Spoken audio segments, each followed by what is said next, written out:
नमस्कार, झारखंड समाचार में आप सबों का स्वागत है। आइए जानते हैं आज की ताजा खबरों को। इससे पहले आपने चैनल को सब्सक्राइब नहीं किया है तो प्लीज चैनल को सब्सक्राइब कर बेल आइकन को प्रेस कर दीजिए ताकि खबरों का अपडेट आपको मिलता रहे। आइए बढ़ते हैं खबरों की ओर। झारखंड सरकार की कैबिनेट में महत्वपूर्ण फैसले क्या क्या लिए गए हैं, आइए विस्तार से जान लेते हैं। सीसीएल के CSR मद से रांची विश्वविद्यालय परिसर में 62.45 करोड़ की लागत से 5000 क्षमता वाले पुस्तकालय निर्माण स्वीकृत किया है। वहीं 86 प्रखंड में आवास भवनों के निर्माण के लिए 468.80 करोड़ की स्वीकृति भी दी गई है। वहीं दिल्ली स्थित झारखंड भवन में वाहन चालकों के 7 पदों का सृजन का अनुमोदन भी किया गया है। यह आउटसोर्स से रखा जाएगा। इसके लिए झारखंड से शैक्षणिक डिग्री प्राप्त करना अनिवार्य होगा। वहीं केंद्रीय मुख्यमंत्री पशुधन विकास योजना में संशोधन को स्वीकृति भी दी गई है। इसमें BPL महिलाओं को भी जोड़ा गया है। यह 2 दुधारू गाय योजना से संबंधित स्कीम है। इसमें 75% अनुदान का प्रावधान होगा। वहीं राजकीय होम्योपैथिक शिक्षा महाविद्यालय एवं अस्पताल परसपानी गोड्डा में अनुबंध पर कार्यरत कर्मियों की सेवा नियमितीकरण की स्वीकृति भी प्रदान की है। वहीं राज्य सरकार ने OBC को 27% आरक्षण देने का फैसला मंत्रिपरिषद की बैठक में लिया है। झारखंड के स्कूलों में मिड डे मील में 5 दिन अंडा, फल और दूध मिलेगा। मुख्यमंत्री पोषण शक्ति निर्माण योजना के तहत विद्यालयों में अध्ययनरत बच्चों को पूरक पोषाहार में 5 दिन अंडा, फल और दूध दिए जाएंगे। पहले जो है यह 2 दिन मिलता था, अब इसे बढ़ा दिया गया है। इस पर प्रति वर्ष 260 करोड़ रुपए खर्च होगा। झारखंड सरकार देगी किसानों को 90% अनुदान पर बीज। झारखंड कैबिनेट ने तय किया है कि किसानों को 90% अनुदान पर बीज दिया जाएगा। पहले 50% अनुदान पर बीज बांटे जाते थे।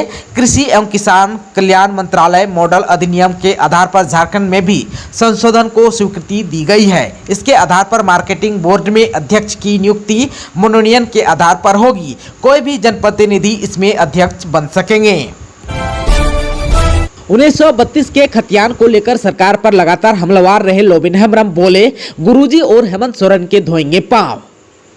राज्य कैबिनेट द्वारा 1932 के खतियान के आधार पर स्थानीय और नियोजन नीति बनाने का प्रस्ताव पास करने के बाद कहीं खुशी तो कहीं गम की स्थिति है। झामुमो कार्यकर्ता जगह जगह जश्न मना रहे हैं तो कांग्रेस और भाजपा कार्यकर्ता वेट एंड वॉच की स्थिति में है। भाजपा के राजमहल विधायक अनंत ओझा ने इसे सरकार की छटपटाहट बताया है। कहा कि राज्य में विकास कार्य ठप है, सरकार लोगों का ध्यान भटकाने के लिए यह सब कर रही है। भाजपा जिला अध्यक्ष रामदरस यादव ने कहा कि भाजपा ने स्थानीय नीति तय कर दी थी, अब सरकार उसमें सिर्फ परिवर्तन कर रही है। आगामी चुनाव में जनता इसका जवाब देगी। भाजपा के वरीय नेता राजीव चौधरी ने कहा, यह झारखंड में आग लगाने की कोशिश है। कहा कि सरकार को विकास से कोई मतलब नहीं है, युवाओं को रोजगार नहीं मिल रहा है और सरकार 1932 का खतियान खोज रही है। कहा कि 1932 में साहिबगंज जिले के कई हिस्सों में सर्वे हुआ ही नहीं था, तो ऐसे में यहाँ के लोग खतियान कहां से लाएंगे। वहीं कांग्रेस जिला अध्यक्ष अनुकूल मिश्रा ने कहा कि सरकार ने जो कदम उठाया है वह सोच समझकर ही उठाया होगा। उन्होंने कहा कि यह राजहित में होगा। कहा कि सरकार ने ब्रह्मास्त्र चला दिया है, अब परिणाम जो भी होगा देखा जाएगा। झामुमो जिला अध्यक्ष जहां अंसारी ने सरकार के इस निर्णय की सराहना की है। कहा कि काफी लंबे समय से इसकी मांग की जा रही थी। झामुमो के चुनावी एजेंडे में भी यह शामिल था। 1932 के खतियान के आधार पर स्थानीय और नियोजन नीति बनाने का प्रस्ताव राज्य कैबिनेट ने पास कर ऐतिहासिक कार्य किया है। कहा कि इसके साथ ही OBC आरक्षण का भी दायरा बढ़ाया गया है। इस खुशी में जिले के सभी प्रखंडों में जश्न मनाया जा रहा है। इधर जो है बोरियो के विधायक लोबिन हेम्ब्रम ने राज्य कैबिनेट द्वारा 1932 के आधार पर स्थानीय नीति और नियोजन नीति का प्रस्ताव पास करने पर प्रसन्नता जताई है। उन्होंने कहा कि वह झामुमो सुप्रीमो शिबू सोरेन और मुख्यमंत्री हेमंत सोरेन का पैर धोकर आभार जताएंगे।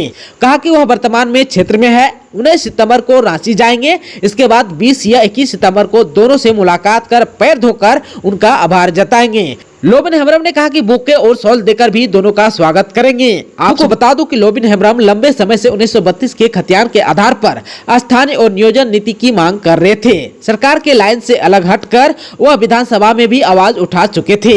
इस मांग को लेकर उन्होंने पिछले दिनों से झारखंड बचाओ मोर्चा भी बनाया था और जगह जगह सभा और संगोष्ठी भी कर रहे थे। रद्द हो 1932 का खतियान, वरना धधक उठेगा कोल्हान, कांग्रेस से बगावत शुरू। झारखंड के पूर्व मुख्यमंत्री मधु कोड़ा ने झारखंड में 1932 के खतियान के आधार पर स्थानीयता को परिभाषित करने के फैसले पर पुनर्विचार करने को आग्रह किया है। चेतावनी भरे लिहाजे में कहा कि ऐसा नहीं होने पर पूरा कोल्हान जल उठेगा। उन्होंने कहा कि राज्य सरकार को विभिन्न जिलों में अंतिम सर्वे के आधार पर ही स्थानीयता को परिभाषित करने की कोशिश करनी चाहिए। वहीं कोल्हान प्रमंडल की चर्चा करते हुए कहा कि क्षेत्र के तीनों जिलों यानी कि पूर्वी सिंहभूम, पश्चिमी सिंहभूम और सरायकेला खरसावां में अंतिम सर्वे 1964, 1965 और 1970 में किया गया है। अगर इन जिलों में 1932 के खतियान को आधार बनाया जाए तो 45 से 50 लाख लोग रिफ्यूजी की तरह रहने को बाध्य हो जाएंगे। पूर्व मुख्यमंत्री मधु कोड़ा ने कहा कि कई जिलों से ऐसी सूचनाएं मिल रही है कि सर्वे बहुत बाद के वर्षों में हुआ है। इस कारण बड़े पैमाने पर लोग स्थानीय होने के हक से वंचित हो जाएंगे। ऐसे भी आजादी के पहले के सर्वे कुछ खास लोगों द्वारा खास मकसद से कराए गए थे, इसलिए आजादी पूर्व सर्वे को आधार बनाना ठीक नहीं है। यह झारखंड के हित में नहीं होगा। आप सबको बता दूं कि अपने आवास पर आयोजित प्रेस कॉन्फ्रेंस में मधु कोड़ा ने कहा कि 1932 को आधार मानने से कई जिलों के युवा सरकारी नौकरी और छात्रवृत्ति आदि से वंचित हो जाएंगे। उन्होंने कहा कि उनका विरोध इसी मुद्दे को लेकर है। इस दौरान उन्होंने कोऑर्डिनेशन कमेटी में बात नहीं उठाने का मुद्दा भी उठाया। कहा कि जब सरकार चलाने के लिए कोऑर्डिनेशन कमेटी का गठन हो चुका है तो फिर इस कमेटी में इस मुद्दे पर चर्चा होनी चाहिए थी। उन्होंने आरोप लगाया कि सरकार ने चोरी चोरी इस पर निर्णय लिया है। हेमंत ने राज्यपाल को सौंपा पत्र, संविधान और लोकतंत्र की रक्षा के लिए लगाई गुहार। राज्यपाल रमेश बैस को सीएम हेमंत सोरेन ने राजभवन पहुंचकर पत्र सौंपा। मुख्यमंत्री ने राज्यपाल से सदस्यता मामले में निर्वाचन आयोग की अनुशंसा की प्रति देने तथा उस पर निर्णय लेने की मांग की है। साथ ही इस मामले में सुनवाई का उचित अवसर प्रदान करने की भी मांग की है। यह भी बताया है कि उन्होंने 5 सितंबर को झारखंड विधानसभा में बहुमत प्राप्त किया। कहा, सदस्यता मामले में भ्रम की स्थिति तथा मीडिया में सामने आ रही बातों का भाजपा द्वारा दुरुपयोग किया जा रहा है। दल बदल को बढ़ावा तथा अनैतिक ढंग से सत्ता प्राप्त करने का प्रयास भाजपा द्वारा किया जा रहा है। हेमंत ने कहा कि भाजपा कभी भी अपनी अनैतिक प्रयास में सफल नहीं होगी क्योंकि सरकार के पास 2/3 बहुमत है। उन्होंने कहा कि राज्यपाल संवैधानिक प्रमुख होने के नाते संविधान एवं लोकतंत्र की रक्षा करें। यूपीएससी की सिविल सेवा की मुख्य परीक्षा 16 सितंबर से रांची के केंद्र पर निषेधाज्ञा लागू। यूपीएससी एग्जाम 2022 संघ लोक सेवा आयोग नई दिल्ली द्वारा आयोजित सिविल सेवा परीक्षा 2022 16 सितंबर से शुरू होगी। परीक्षा 16 सितंबर से 18 सितंबर एवं 24 सितंबर से 25 सितंबर तक होगी। प्रथम पाली सुबह 9 बजे से दोपहर 12 बजे तक एवं द्वितीय पाली दोपहर 2 बजे से संध्या 5 बजे अपराह्न तक होगी। झारखंड की राजधानी रांची में परीक्षा केंद्र निर्मला कॉलेज डोरंडा में आयोजित होगी। परीक्षा केंद्र पर कदाचार मुक्त वातावरण में परीक्षा का आयोजन कराने एवं विधि व्यवस्था बनाए रखने के लिए उपायुक्त सह जिला दंडाधिकारी एवं वरीय पुलिस अधीक्षक द्वारा पुलिस बल एवं पुलिस पदाधिकारी के साथ दंडाधिकारी की प्रतिनियुक्ति की गई है। आप सबको बता दूं कि परीक्षा में विधि व्यवस्था भंग न हो, इसके लिए अनुमंडल दंडाधिकारी सदर ने धारा 144 के अंतर्गत प्रदत्त शक्तियों का प्रयोग करते हुए परीक्षा केंद्र के 200 मीटर की परिधि में निषेधाज्ञा जारी की गई है। इस दौरान 5 या 5 से अधिक व्यक्तियों का एक जगह जमा होना वर्जित है। परीक्षा केंद्र के आसपास किसी प्रकार का ध्वनि विस्तारक यंत्र का व्यवहार नहीं करना है। निषेधाज्ञा 16 सितंबर से 18 सितंबर तक एवं 24 सितंबर से 25 सितंबर तक प्रातः 6 बजे से अपराह्न 8 बजे तक प्रभावी रहेगा। सीएम हेमंत ने गुरुजी शिबू सोरेन से लिया आशीर्वाद। राज्यपाल रमेश बैस से भी की मुलाकात।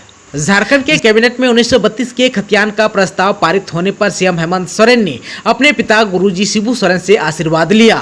वहीं राज्यपाल रमेश बैस से भी मुलाकात की। बता दें कि सीएम ने राज्यपाल को पत्र लिखकर निर्वाचन आयोग के मंतव्य की जानकारी जल्द देने की अपील की है। आप सबको बता दूं कि रांची के बोरहाबादी स्थित आवास में अपने पिता पूर्व मुख्यमंत्री एवं वर्तमान राज्यसभा सांसद दिसोम गुरु शिबू सोरेन से मुलाकात की। मुख्यमंत्री ने उन्हें 14 सितंबर 2022 को संपन्न हुई मंत्रिपरिषद की बैठक में 1932 खतियान आधारित झारखंड का स्थानीय निवासी की परिभाषा एवं पहचान के लिए विधेयक 2022 के गठन की स्वीकृति दिए जाने एवं अन्य बड़े निर्णयों के संबंध में अवगत भी कराया। सीएम हेमंत सोरेन ने भेंटवार्ता के क्रम में कहा कि हमारी सरकार आपके सपनों को पूरा कर रही है। आपके लंबे संघर्ष और आंदोलन के बाद जिस उद्देश्य से अलग झारखंड राज्य मिला है, अब उस राज्य को हमारी सरकार हर क्षेत्र में बेहतर दिशा देकर आगे बढ़ा रही है। मौके पर पूर्व मुख्यमंत्री एवं वर्तमान राज्यसभा सांसद दिसोम गुरु शिबू सोरेन ने हरेक राज्यवासियों की उम्मीदों और आकांक्षाओं को पूरा करने का आशीर्वाद दिया। सीएम हेमंत सोरेन ने नवनियुक्त टीचर्स को दी बधाई, कहा शिक्षा की बेहतरी के लिए दें अहम योगदान। झारखंड की राजधानी रांची में मुख्यमंत्री आवास परिसर में नवनियुक्त माध्यमिक शिक्षक 2019 बैच की ओर से आभार कार्यक्रम का आयोजन हुआ। इस मौके पर सीएम हेमंत सोरेन ने कहा कि राज्य का मुखिया होने के नाते हम एक और राज्य को बेहतर दिशा देने का काम कर रहे हैं, वहीं व्यवस्था में वर्षों से चली आ रही खामियों को भी दूर करने का प्रयास लगातार जारी है। पूर्व सरकारों की गलत नीतियों का खामियाजा राज्यवासियों को भुगतना पड़ा, उन्हें इस वजह से लंबा संघर्ष भी करना पड़ा, लेकिन अब हमारी सरकार अब सिस्टम को सुव्यवस्थित कर रही है ताकि आपकी समस्याओं का समाधान निकल सके। नवनियुक्त शिक्षकों को बधाई देते हुए सीएम हेमंत सोरेन ने कहा कि हमारी सरकार ने शिक्षा के क्षेत्र में आगे ले जाने का जो लक्ष्य रखा है उसकी अहम कड़ी के रूप में आप अहम योगदान देंगे। नवनियुक्त माध्यमिक शिक्षकों से कहा कि नियुक्ति प्रक्रिया पूरी होने के बाद भी आप परेशान रहे, आपका मामला सर्वोच्च न्यायालय तक चला गया, आप लगातार संघर्ष करते रहे, आपकी परेशानियों को देखकर मैं भी लगातार परेशान रहा। ऐसे में आपकी समस्याओं का समाधान कैसे निकले, इसके लिए मैं हमेशा प्रयत्नशील रहा। अब जब आप सरकार के अंग के रूप में योगदान देंगे तो आपको जितनी खुशी हो रही है उतना ही खुशी मुझे भी है। नौजवानों के भविष्य के साथ खिलवाड़ नहीं हो, इसे हमारी सरकार हर हाल में सुनिश्चित करेगी। दोस्तों, अभी तक आपने चैनल को सब्सक्राइब नहीं किया है तो प्लीज चैनल को सब्सक्राइब कर बेल आइकन को प्रेस कर दीजिए ताकि खबरों का अपडेट आपको मिलता रहे। इसके साथ ही आज की खबरों में बस इतना ही। हमें दीजिए इजाजत। नमस्कार।